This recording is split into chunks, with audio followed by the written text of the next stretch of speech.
നരേന്ദ്രമോദിക്ക് ഇന്ത്യയിൽ ഏറ്റവും വലിയ വെല്ലുവിളി ഉയർത്തിയത് രാഹുൽ ഗാന്ധിയോ ഇന്ത്യ മുന്നണിയോ ആയിരുന്നില്ല. ധ്രുവ് റാത്തി എന്ന് പറയുന്ന 29 വയസ്സുള്ള യൂട്യൂബർ ആയിരുന്നു. നരേന്ദ്രമോദി മുതൽ താഴോട്ടുള്ള മുഴുവൻ BJP പ്രവർത്തകരും ആഗ്രഹിക്കുന്ന ഒരു കാര്യം ധ്രുവ് റാത്തിയെ പിടിച്ചു കെട്ടണം. ഏതെങ്കിലും ഒരു കേസിൽ ധ്രുവ് റാത്തിയെ പെടുത്തി അറസ്റ്റ് ചെയ്യണം. നരേന്ദ്രമോദിയും IT സെല്ലും ഉണ്ടാക്കിയ വ്യാജ വാട്സപ്പ് യൂണിവേഴ്സിറ്റിയെ പൊളിച്ചടക്കി ഇത്രയധികം ഇമ്പാക്റ്റ് ഉണ്ടാക്കിയ ഒരാൾ ഇന്ത്യയിൽ ഉണ്ടായിട്ടില്ല.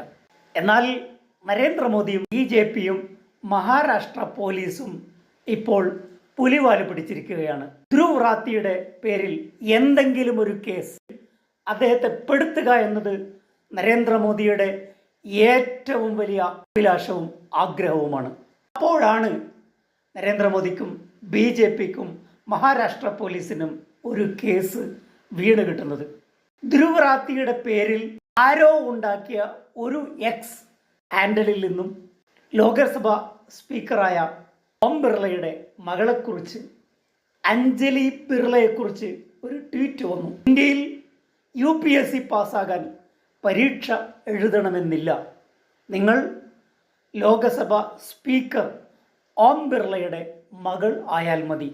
UPSC പരീക്ഷ എഴുതാതെ ഓം ബിർളയുടെ മകൾ പാസ്സായി എന്നാണ് പാരഡി അക്കൗണ്ടിൽ ട്വീറ്റ് ചെയ്യപ്പെട്ടത്. Xൽ ഈ പോസ്റ്റ് കണ്ടപ്പോൾ BJPക്കാരനായ ഓം ബിർളയുടെ ബന്ധു മഹാരാഷ്ട്ര പോലീസിൽ കേസ് കൊടുക്കുന്നു. കേസ് കിട്ടേണ്ട താമസം ധ്രുവ് റാത്തിക്കെതിരെ FIR ഇടുന്നു. യഥാർത്ഥത്തിൽ ധ്രുവ് റാത്തിയുടെ അക്കൗണ്ടിൽ നിന്ന് വന്ന ട്വീറ്റ് ആയിരുന്നില്ല അത്. കേട്ടത് പാതി, കേൾക്കാത്തത് പാതി. മഹാരാഷ്ട്ര പോലീസ് കേസെടുക്കുന്നു.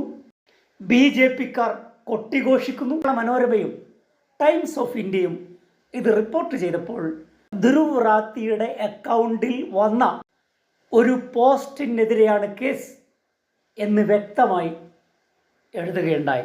PTI ഇത് റിപ്പോർട്ട് ചെയ്യുമ്പോൾ, മറ്റ് പത്രങ്ങൾ റിപ്പോർട്ട് ചെയ്യുമ്പോൾ വളരെ കൃത്യമായി ധ്രുവ് റാത്തിയുടെ പേരിൽ മറ്റാരോ ഉണ്ടാക്കിയ പാരഡി അക്കൗണ്ടിലാണ് ഈ പോസ്റ്റ് വന്നത് എന്ന കാര്യം വ്യക്തമായി പറയുന്നുണ്ട്. ടൈംസ് ഓഫ് ഇന്ത്യയും മലയാള മനോരമയും BJPയും മഹാരാഷ്ട്ര പോലീസും പറയുന്ന രീതിയിൽ വാർത്ത കൊടുത്തു. ഇത് കണ്ടപ്പോൾ ധ്രുവ് റാത്തി തന്നെ അദ്ദേഹത്തിൻ്റെ Xൽ ഒരു പോസ്റ്റ് ഇട്ടു. ടൈംസ് ഓഫ് ഇന്ത്യയോടാണ് ചോദ്യം. നിങ്ങൾ എൻ്റെ പേരിൽ ഒരു വ്യാജ വാർത്ത ഫസ്റ്റ് പേജിൽ പ്രസിദ്ധീകരിച്ചിരിക്കും. ആരോ എൻ്റെ പേരിൽ ഉണ്ടാക്കിയ പാരഡി അക്കൗണ്ടിൽ വരുന്ന പോസ്റ്റുകൾക്ക് ഞാൻ എന്തിനു മറുപടി പറയണം? ഇതോടുകൂടി ടൈംസ് ഓഫ് ഇന്ത്യ പെട്ടു, മഹാരാഷ്ട്ര പോലീസ് പെട്ടു, ആഹ്ലാദിച്ച BJPക്കാരും പെട്ടു. ഒരു വിരുദ്ധൻ ഒപ്പിച്ച കെണിയിൽ BJPയും നരേന്ദ്രമോദിയും വീണിരിക്കുകയാണ്. ഈ വിഷയത്തിൽ അവർ അപഹാസ്യരായിരിക്കുകയാണ്.